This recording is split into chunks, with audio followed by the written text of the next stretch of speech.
A paz do Senhor Jesus. Que Deus em Cristo abençoe a sua vida, a sua casa, a sua família.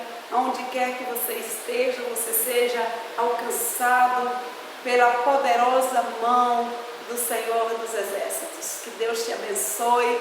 Nós estamos aqui mais uma vez para meditarmos na palavra do nosso Deus.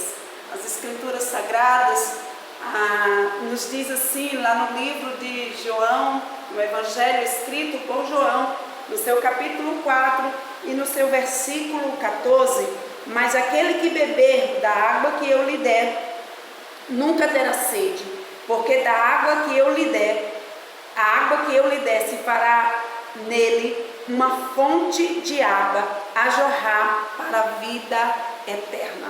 Esta é a palavra do nosso Deus. Eu quero meditar com você nesta palavra. Nós sabemos que essa história, aconteceu com o próprio Jesus, onde ele se encontrou ali na beira do poço de Jacó com uma mulher samaritana, e ele pede água para aquela mulher.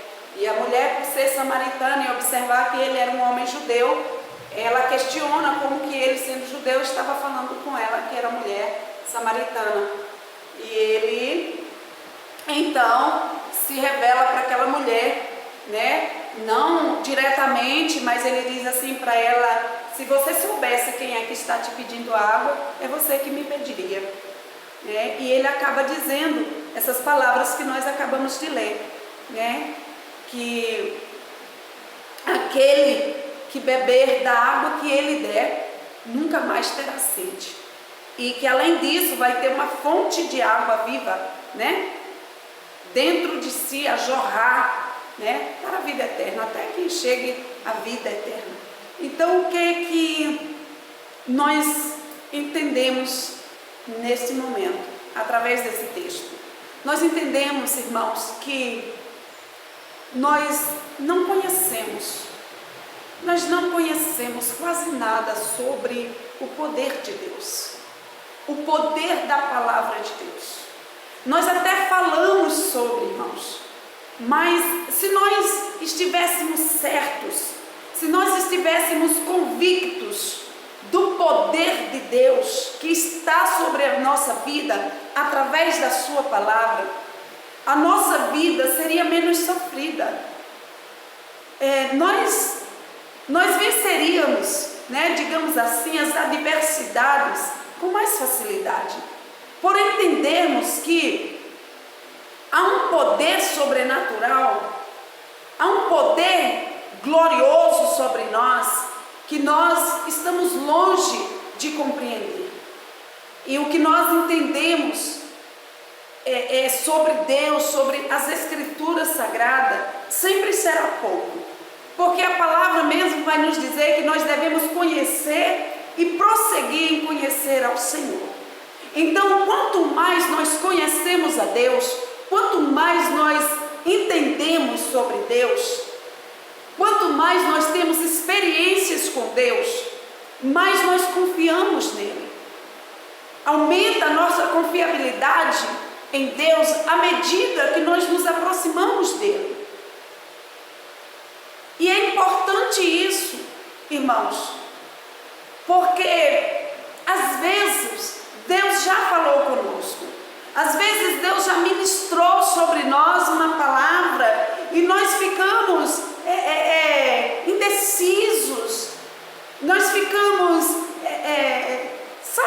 enrolando, uma hora crê, outra hora não crê, acho que não é bem assim, acho que não foi bem isso que Deus falou, eu entendi mal, eu entendi errado. Não, irmão, deixa eu te dizer, você entendeu direitinho.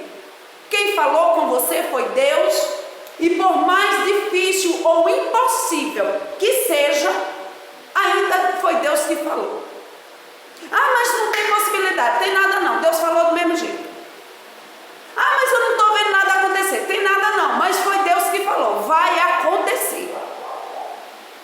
Deixa eu te lembrar uma coisa, esse Deus que falou contigo é o mesmo que falou com Abraão, que tinha uma esposa estéril.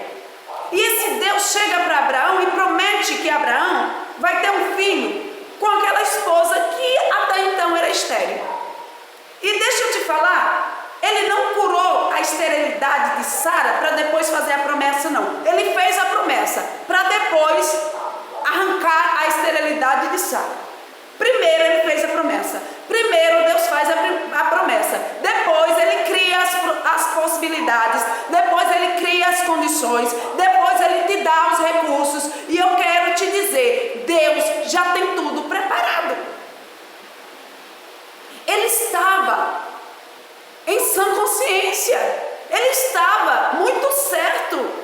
Ele estava muito convicto do que ele estava falando. Quando ele prometeu para Abraão que Abraão teria um filho com Sara, a sua esposa, que ele sabia, Deus sabia, que ela era estéril. E o que aconteceu? Mesmo sendo estéril, mesmo sendo avançada em idade, porque a Bíblia diz que o costume das mulheres, ou seja, o ciclo menstrual já tinha cessado para Sara, ainda assim, sem ter ciclo menstrual, sendo ela estéril, avançada em idade, Deus lhe promete que ela vai ter um filho. Pergunte para um cientista, o mais inteligente que seja, o mais famoso que seja, pergunta para ele se isso é possível. Claro que não. Nem precisa saber estudar sobre medicina ou ser cientista para saber disso. Nós sabemos que existem algumas regras, alguns padrões a serem obedecidos para poder uma mulher engravidar. E Sara não tinha nenhuma possibilidade. E Deus sabia disso, mas ainda assim fez a promessa. Você está entendendo com quem você está lidando? Você está entendendo a quem você está servindo? Você entende para quem você entregou a sua vida, a sua casa, a sua família, a sua história? Você se entregou para esse Deus. Você acreditou na palavra desse Deus. E quando nós acreditamos na palavra de Deus, o sobrenatural acontece.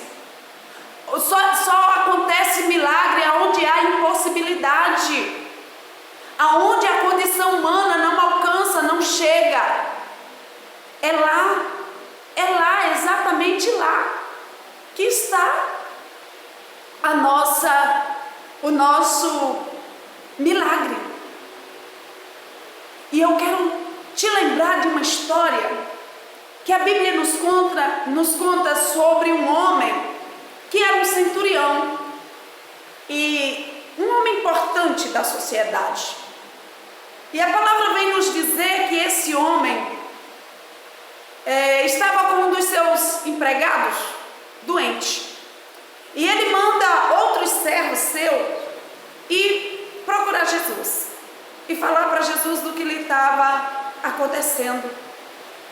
E Jesus se disponibiliza aí na casa daquele homem, porque os seus empregados falaram muito bem sobre o seu Senhor. E quando Jesus está indo à casa daquele homem, a Bíblia diz que aquele homem vem se encontrar com Jesus. E ele faz uma declaração que nos deixa impactados.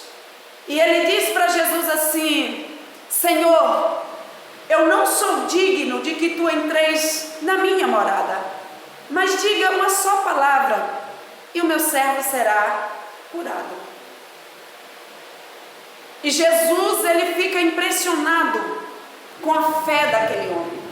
Jesus, ele faz referências à fé daquele homem, que sendo ele um homem importante da sociedade, um homem conhecido e reconhecido na sociedade, um centurião, ele se diminui quando ele chega na presença de Jesus.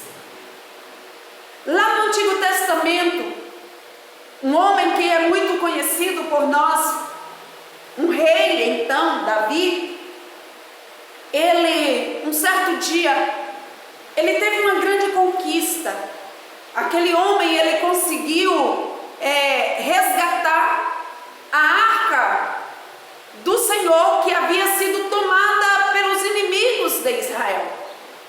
A Bíblia diz que quando ele consegue resgatar a arca do concerto, a arca do Senhor, que representava a presença de Deus, a Bíblia diz que ele se despiu das vestes reais, ele se veste como um homem comum, e ele agora vai dançar, vai cantar, vai se alegrar com o seu povo, no meio do povão, irmãos. De feliz que ele estava, de satisfeito que ele estava, ele queria dar toda a glória para o Senhor. Ele não queria que ninguém fosse agradecer, reconhecê-lo como o grande, herói que conseguiu resgatar a arca de Deus, mas ele queria estar com o povo, dando a Deus toda a glória que lhe era devida. E a Bíblia diz que a esposa de Davi, que por sinal era filha do rei Saul, que antecedeu Davi, ela achou aquilo um absurdo. Ela nunca tinha visto seu pai dar tanta glória a Deus. E eu quero fazer uma pequena pausa aqui para nós atentarmos para isso. Primeiro, que tanto o centurião quanto Davi eram homens importantes, eram homens de renome na sociedade. Era um centurião, no outro caso era um rei, mas eles se diminuíram, eles se humilharam na presença de Deus. E quando isso acontece, irmãos, nós conseguimos conquistar o coração de Deus. Quando nós nos diminuímos, diante da presença, reconhecendo a grandeza, a soberania, o poderio do nosso Deus, irmãos, isso deixa o nosso Deus maravilhado, porque grande é Deus, poderoso é Deus, e nós somos seus humildes servos, somos pequenos diante da sua presença. E quando Deus olha para nós, queridos, Ele não olha para o doutor fulano, para a pastora fulana, para o pastor fulano, para o profeta não sei quem. Não.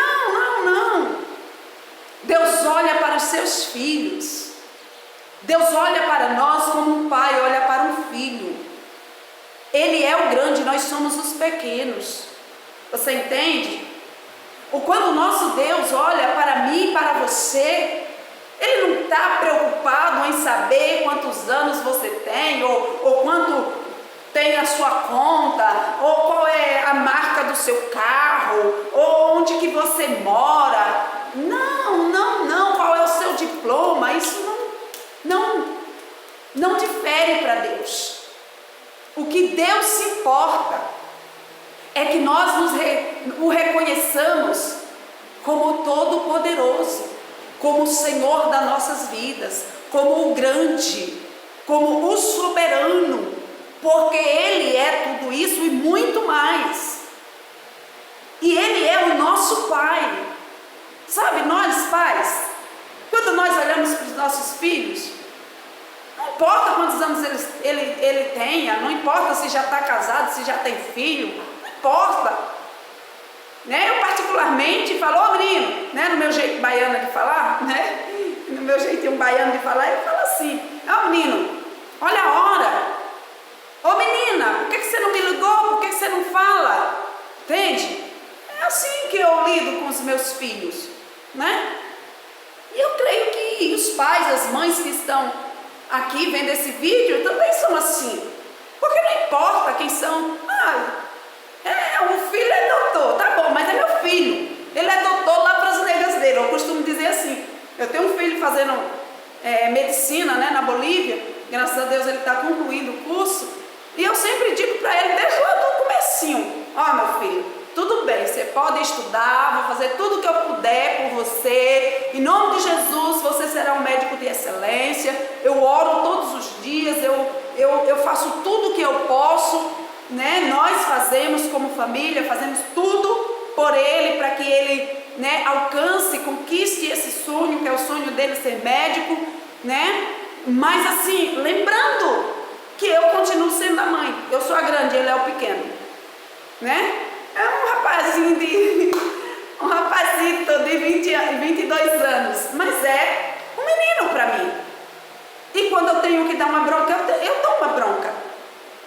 Então, queridos, o nosso Deus não é diferente. É por isso que às vezes Deus fala conosco assim, sabe? Tipo, vigia na terra, rapaz. E você pensa assim, oxi, esse profeta aí está pensando que está falando com quem? Não é o profeta, é Deus. Ah, esse pastor aí querendo mandar na minha vida, não é o pastor, é Deus. É Deus usando a vida do seu pastor, da sua pastora, do profeta. Ah, e é Deus falando contigo. Vigia. E você tem que acatar. Você tem que acatar. Porque você é filho, ele é pai. Quem é o maior? Eu costumo dizer para os meninos assim, quem é a mãe aqui? A mãe sou eu. Entendeu? E mesmo que eu esteja errada, se eu estiver errada, eles ainda têm que pensar e ver direitinho o que eles vão falar comigo e como eles vão falar comigo. Porque eu não aceito filho falar comigo como se fosse meu pai, não. Eu não aceito filho falar comigo alterando a voz, não. Eu não aceito filho botar o dedo na minha cara, não. Eu não aceito filho gritar comigo, não. Porque a mãe sou eu, a autoridade aqui sou eu. Entende? Então Deus age assim também conosco. Então quando aquele centurião se viu diante de Jesus, ele disse, Senhor, ele já vem assim, irmãos. Senhor, eu não sou digno, olha, eu não sou digno de que entreis na minha casa, na minha morada. Diga só uma palavra. Ou seja, eu só preciso da tua palavra, Senhor.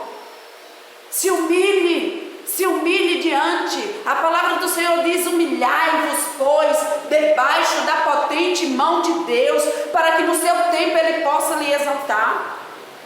Se humilhe na presença de Deus. Às vezes a gente se humilha para tanta gente.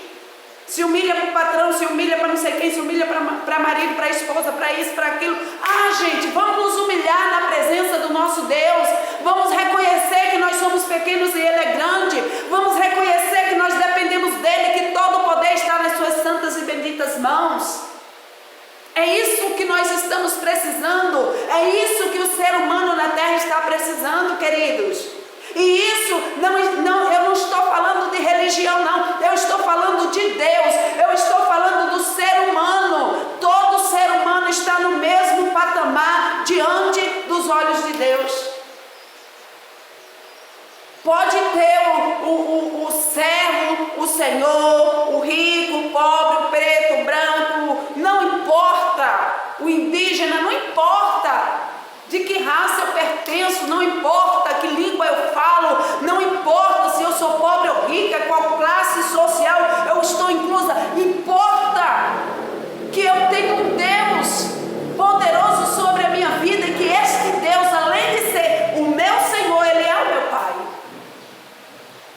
Lá no Antigo Testamento, nós podemos observar que quando o homem pecava, ele precisava levar um cordeiro para que o sacerdote sacrificasse, pedisse perdão pelos pecados dele. Aí veio Jesus. E veio Jesus, queridos. E quando a Bíblia diz que Jesus se aproxima do Rio Jordão para receber o batismo ali através de João o Batista, a Bíblia vai nos dizer que João, avistando Jesus de longe, ele começa a dizer: eis o Cordeiro de Deus que tira o pecado do mundo. E quando Jesus ele fala, eis o Cordeiro de Deus que tira o pecado do mundo, ele estava falando de alguém que sim, veio para ser o nosso Cordeiro, para expiar o nosso pecado, para nos limpar, nos purificar das nossas mazelas. Mas é alguém que veio para nos ensinar que Deus não é apenas o nosso Deus, que Deus é principalmente o nosso Pai. Lá no Antigo Testamento, o nosso Deus, ele era conhecido como Jeová Jireh, Jeová Rafá, né? O Deus Todo-Poderoso, o grande eu sou, né? O Senhor dos exércitos, o Deus da providência, né? O Deus que cura, Deus. Mas quando Jesus chega e os seus discípulos lhe diz assim: Senhor, nos ensine a orar. Jesus, na sua simplicidade, diz: olha, quando vocês forem orar, orem assim: Pai nosso que estais no céu. Olha como começa o ensinamento de Jesus. Olha como Jesus nos ensina a orar. Primeira coisa que Jesus ensina na oração é que nós venhamos chamar o nosso Deus de Pai, reconhecer que Ele está no céu e pedir que Ele faça a sua vontade na nossa vida, aqui na terra como Ele faz lá no céu. Irmãos, nós não queremos morrer, a realidade é essa, mas todo mundo quer ir para o céu. Todo mundo quer ir para o céu, porque o céu é almejado por todos nós. O céu, irmão, é algo que nós desejamos, anseiamos pelos céus. E é isso que nós precisamos entender, que Deus, Ele é perfeito. E quando Ele fala conosco, Ele sabe o que está falando. Não se assuste se você não tem dinheiro nem para pagar o aluguel e Deus te promete uma casa. Se você está desempregado e Deus te promete riquezas. Se você é estéril e Deus te promete um filho. Observe uma coisa. A Bíblia diz de uma mulher chamada Ana. Ana, ela vai na casa do Senhor no momento que não estava tendo culto, que não estava tendo nenhum evento. Ela foi lá sozinha e ela chegou diante do altar apenas para derramar a sua amargura na presença de Deus. E a Bíblia diz que a amargura da alma da Ana era tão grande que o sacerdote lhe confundiu, achou que ela estava embriagada. E Ana revela para ele que não é embriaguez, que é a amargura da alma dela, que está tão grande que ela não consegue expressar, a voz dela não conseguia sair, estava embargada, apenas seus lábios se moviam.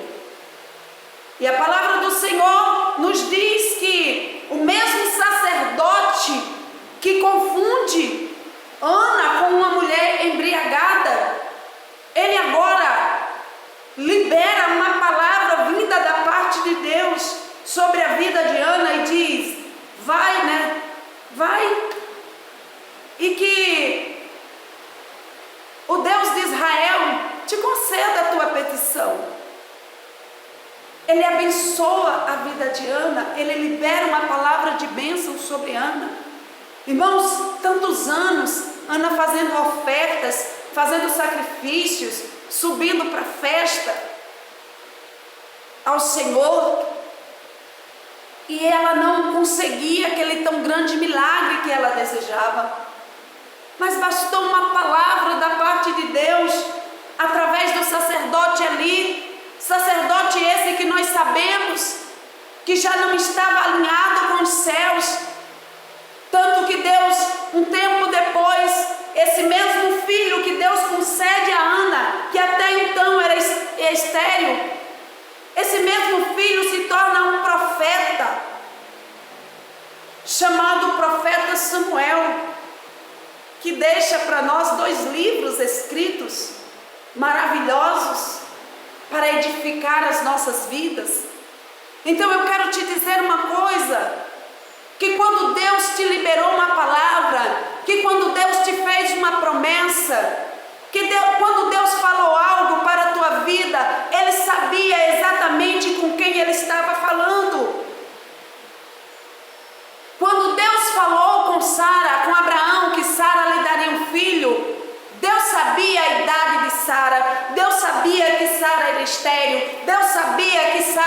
tinha o ciclo menstrual, não tinha nenhuma condição humana de gerar um filho. Deus sabia.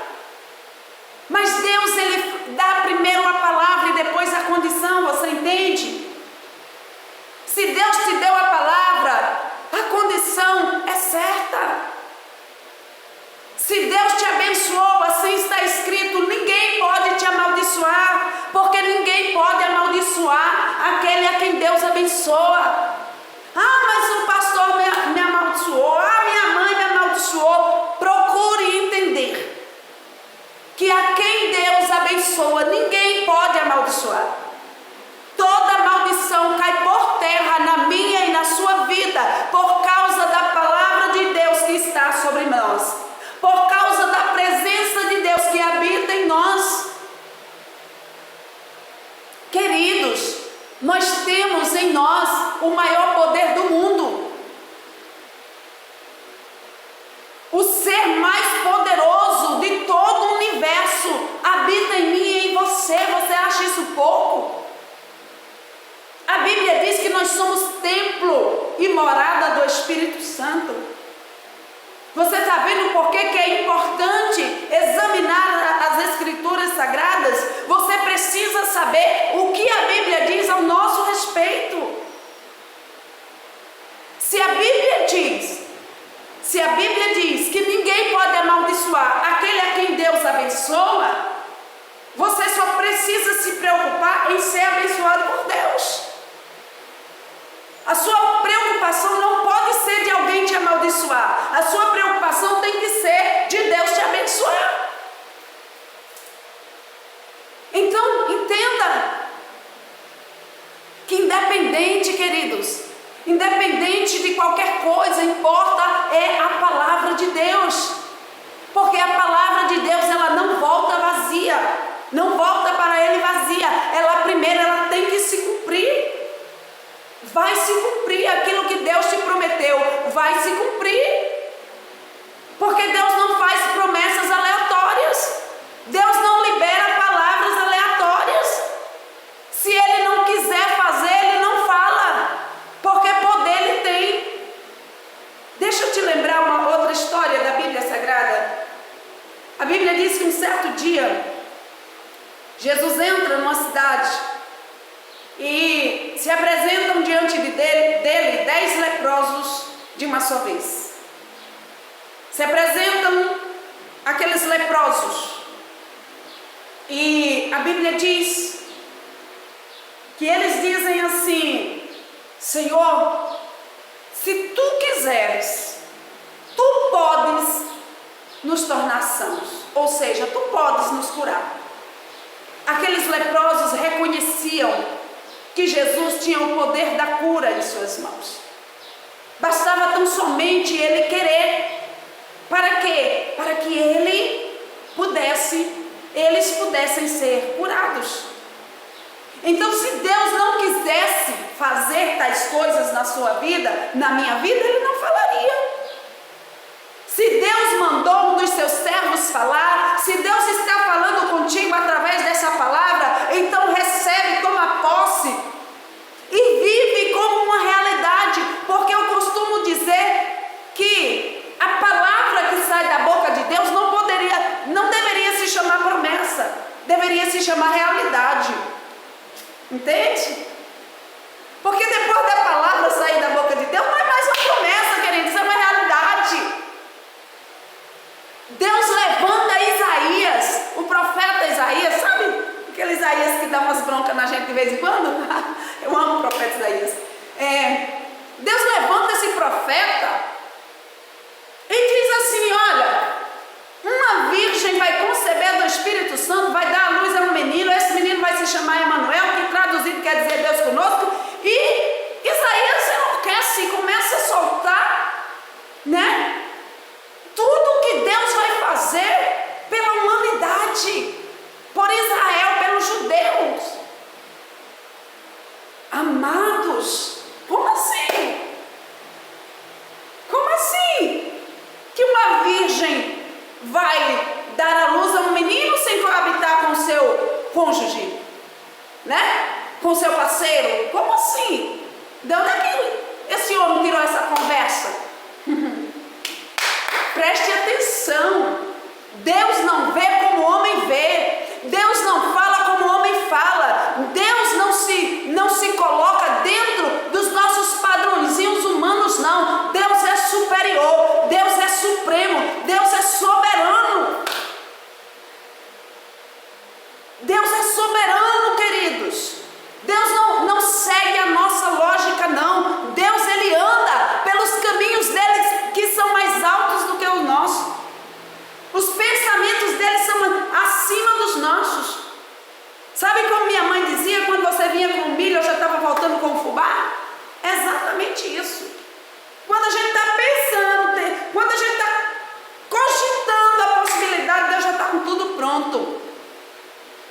Quando Deus te prometeu, ele já tinha tudo preparado. Então faz um favor, acredita no que Deus te falou, acredite na palavra de Deus, conheça mais a palavra de Deus, para que sua vida mude verdadeiramente. Não adianta só fazer parte de uma igreja, de um ministério, porque nós somos a igreja de Cristo na terra. Não depende de religião. Deus não é um Deus religioso. Deus não pertence à religião A ou B. Deus é soberano. Deus é Senhor. É o Todo-Poderoso. Ele é Deus. E ponto final. Independente de religião, independente de crença, independente se eu creio, se eu deixo de crer, se eu tenho religião ou não tenho, independente de qualquer coisa, Ele é Deus. E quando eu entendo quem Ele é, aí as coisas mudam para mim. Deus não muda, mas eu mudo quando eu conheço a Ele. Deus não muda. A Bíblia diz que em Deus não há sombra de variação. Ele é o mesmo ontem, hoje e será eternamente. Mas quando um ser humano, um pecador, conhece a Deus, esse ser humano muda de vida, muda de história. Agora, é se ele conhecer realmente a Deus. Talvez você não conheça o ministério a que eu sirvo, Ministério Primitiva. Talvez você não me conheça.